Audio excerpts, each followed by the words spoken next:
તેમના ભગવાન જગન્નાથ તેમનો કાનોડો આવે અને તેમને દર્શન આપે। વર્ષનો આ એક જ દિવસ અનેરો અષાઢી બીજનો આ પર્વ જેની આતુરતાપૂર્વક ભક્તો આખું વર્ષ રાહ જોતા હોય છે અને બસ 7 વાગ્યાના અરસામાં પહિંદ વિધિ કર્યા બાદ ભગવાન જગન્નાથજીની રથયાત્રા નીકળશે અને રથમાં બિરાજમાન થઈને ઠાઠ માઠથી મદ્રાસી પરિવેશ ધારણ કરીને ભગવાન જગન્નાથ જ્યારે અમદાવાદના રસ્તા પર નીકળશે ત્યારે હિરણ અમારી સાથે જોડાઈ ગયા છે। હિરણ, કેન્દ્રીય ગૃહમંત્રી અમિત શાહ હવે નિજ મંદિરથી રવાના થઈ ચૂક્યા છે। હાલમાં મંદિરમાં કેવો માહોલ, અલગ અલગ શાસ્ત્રોક્ત વિધિઓ પણ કરવામાં આવશે? મંગળા આરતી પછી થોડાક જ સમયમાં ભગવાન જગન્નાથ, ભાઈ બલભદ્ર અને બેન સુભદ્રાની નેત્રોત્સવ વિધિ છે તે નેત્રોત્સવ વિધિ કરવામાં આવશે અને મંગળા આરતી પછીના દર્શન છે એ એટલા જ મહત્ત્વના હોય છે અને એટલા જ માટે લોકો છે એ હવે ધીમે ધીમે આ મંગળા આરતી પછીના જે દર્શન છે એ દર્શન કરવા માટે અહીંયા હવે આવી રહ્યા છે। સ્વાભાવિક રીતે જે વીઆઈપી પ્રોટોકોલ હતો એ તમામ લોકો મંગળા આરતી પછી છે તે અહીંયાથી તેઓ નીકળી ચૂક્યા છે।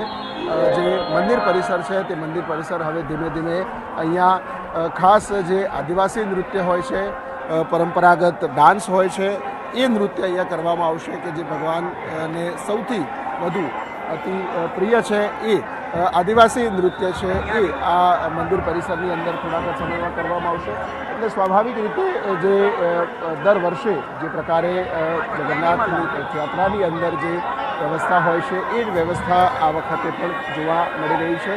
સાથે લોકોમાં પણ એટલો જ ઉત્સાહ છે। વહેલી સવારથી ક્યાંક વાદળછાયું વાતાવરણ અને અમી છાંટણા હોવા છતાં પણ લોકો પોતાની એ પરંપરા છે એ પરંપરા અનુસાર આ ભગવાન જગન્નાથના દર્શન અને પોતાનો નાથ એટલે કે ભગવાન જ્યારે સામે ચાલી અને નગરયાત્રાએ નીકળતો હોય છે ત્યારે એ એક દર્શન મેળવવા માટે, એક ઝલક મેળવવા માટે લોકો છે તે અહીંયા પહોંચ્યા છે મંદિરમાં અને મંગળા આરતી પછી હવે નેત્રોત્સવ વિધિ સહિતની જે પરંપરાગત જે પૂજા પદ્ધતિઓ છે એ પૂજા પદ્ધતિઓ હવે કરવામાં આવશે। ત્યાર પછી ધીમે ધીમે લગભગ 6 વાગ્યા પછી ત્રણેય ભગવાનની જે પ્રતિમાઓ છે એ પ્રતિમાઓને નીચે રથની અંદર લાવવામાં આવશે। 7 વાગે મુખ્યમંત્રી ભૂપેન્દ્ર પટેલના હસ્તે પહિંદ વિધિ કરાશે। બિલકુલ, અને કહેવાય ને કે આ તમામ પરંપરાગત વિધિઓમાં ખાસ ભક્તો માટે પ્રસાદની વ્યવસ્થા પણ કરવામાં આવી છે। ભગવાનને ખીચડીનો ભોગ ધરાવવામાં આવશે, ભક્તોને પણ આજે મગ અને જાંબુનો પ્રસાદ ધરાવવામાં આવશે।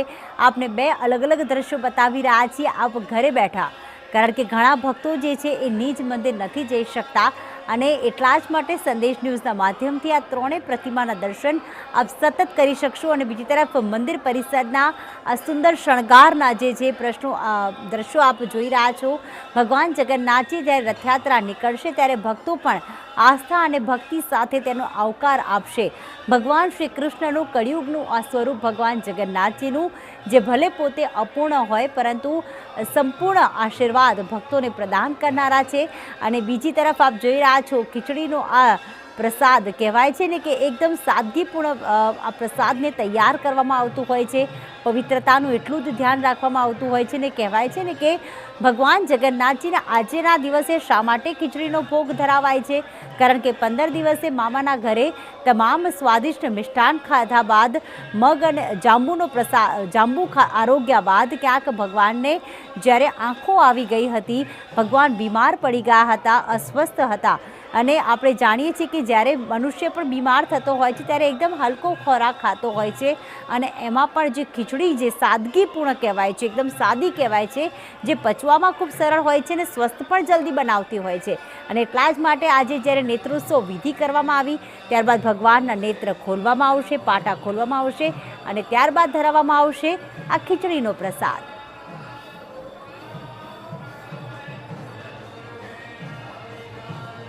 ભગવાન જગન્નાથજીને આજે વિશેષ પ્રસાદ તરીકે ખીચડીનો પ્રસાદ ચડતો હોય છે અને ખીચડો છે તે જગન્નાથ મંદિરમાં બનાવવામાં આવતો હોય છે। રંગે ચંગે જય જગન્નાથના નાદ સાથે ભક્તો છે તે અહીંયા ભગવાનને ભોગ જે અર્પણ કરવામાં આવતો હોય છે, જેનો ખીચડાનો પ્રસાદ છે તેનું અનેરું મહત્વ રહેલું છે અને પૌષ્ટિક આહાર તરીકે ભગવાન જગન્નાથજી નગર યાત્રા કરતા હોય છે। ત્યાં મંગળા આરતી બાદ ભગવાનને ખીચડાનો ભોગ. આમ તો 365 દિવસ ભગવાન જગન્નાથજી 56 ભોગ આરોગતા હોય છે, પરંતુ એક એવો દિવસ કે જ્યાં નગર યાત્રા કરતા પહેલા બહેન ભાઈ સાથે આ જે ખીચડાનો પ્રસાદ છે તે મંદિરમાં ભોગ ચઢાવવાનું એટલું જ મહત્વ રહેલું છે. અને અહીંયા તમામ જે મોટી સંખ્યામાં સ્વયંસેવકો છે તે દરેકને પ્રસાદ મળી રહે તે પ્રકારનું સુંદર આયોજન છે તે મંદિરના ભંડારામાં કરવામાં આવ્યું છે. કેમેરામેન સંદીપ રાઠોડ સાથે દિવ્યા ચૌહાણ, સંદેશ ન્યૂઝ, અમદાવાદ.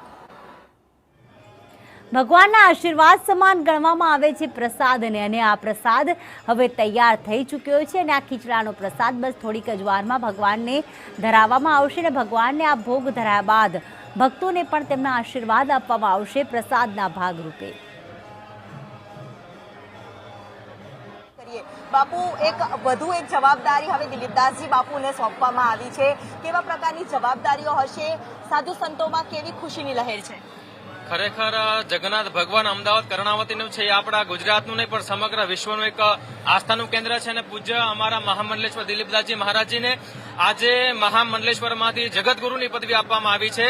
ત્યારે અમારા મંગલ પીઠાધીશ્વર પૂજ્ય માધવાચાર્યજી મહારાજજી, જગતગુરુ અવિચલ દેવાચાર્યજી મહારાજજી, શ્રી મહંત અમારા રાજેન્દ્રજી મહારાજજી અને અમિતભાઈ શાહ આપણા રાજ્યના દેશના ગૃહમંત્રી છે, એમના હસ્તક આજે ભગવાન જગન્નાથના સાનિધ્યમાં એમને જગતગુરુનું પદ આપવામાં આવ્યું છે. ત્યારે ખરેખર સમગ્ર અમારા વૈષ્ણવ સમાજમાં એક આનંદની લાગણી અનુભવી રહ્યા છીએ. અને ઘણા બધા જગન્નાથ મંદિર દ્વારા સમાજના, રાષ્ટ્રના, ધર્મના સેવાના ખૂબ કામો થાય છે. એમાં જગન્નાથ મંદિરના પૂજ્ય દિલીપદાસજી મહારાજનો ખૂબ મોટો સિંહ ફાળો છે. અને સમગ્ર સાધુ સંતો, મહંતો, મહામંડલેશ્વરે આજે પૂજ્ય મહારાજને જગતગુરુ નિમણૂક કરી છે. જગતનો નાથ આજે નગરચર્યા કરવાનો છે, કયા શબ્દમાં વર્ણવશો? ખરેખર અલૌકિક વર્ણન છે. આજે એવું લાગે છે ભાઈ વૈકુંઠ હોય, ગૌલોક ધામ હોય, સ્વર્ગ હોય, આજે અમદાવાદ કર્ણાવતીના સાનિધ્યમાં એક ભગવાન જગન્નાથ ડાયરેક્ટ અત્યારે બધાને આશીર્વાદ આપતા હોય એવું લાગતું હોય છે. એટલે આજનો જે દિવસ છે તે સોના કરતા પણ મોટો છે, તે ભક્તો અનેક સાધુ સંતો છે તે માની રહ્યા છે.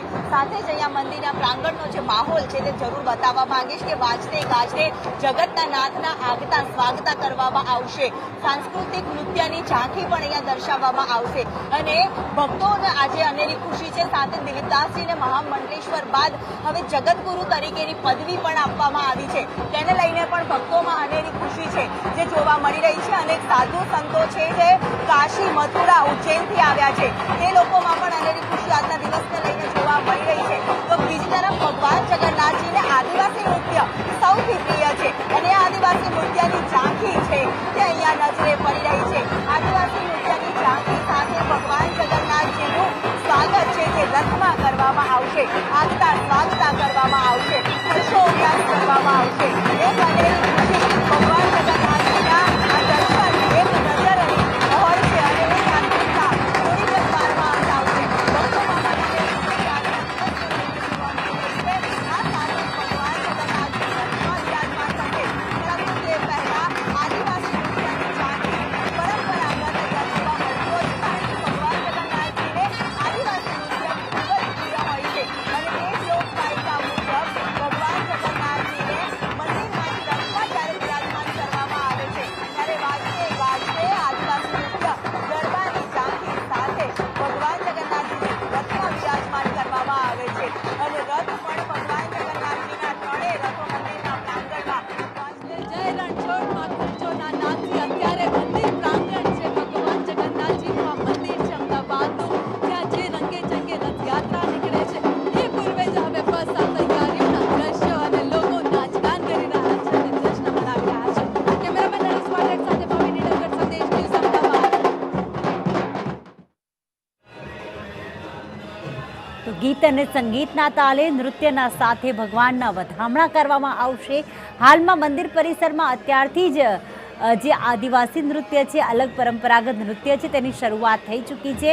અને આ કહેવાય ને કે ભગવાન જગન્નાથજીની રથયાત્રામાં માત્ર ન 3 રથ કે ન માત્ર ભાઈ બલભદ્ર, બહેન સુભદ્રા કે ભગવાન જગન્નાથજી આકર્ષણનું કેન્દ્ર હોય છે, પણ અહીંયા આખું કહેવાય ને કે એક પરંપરા ચાલતી આવી છે.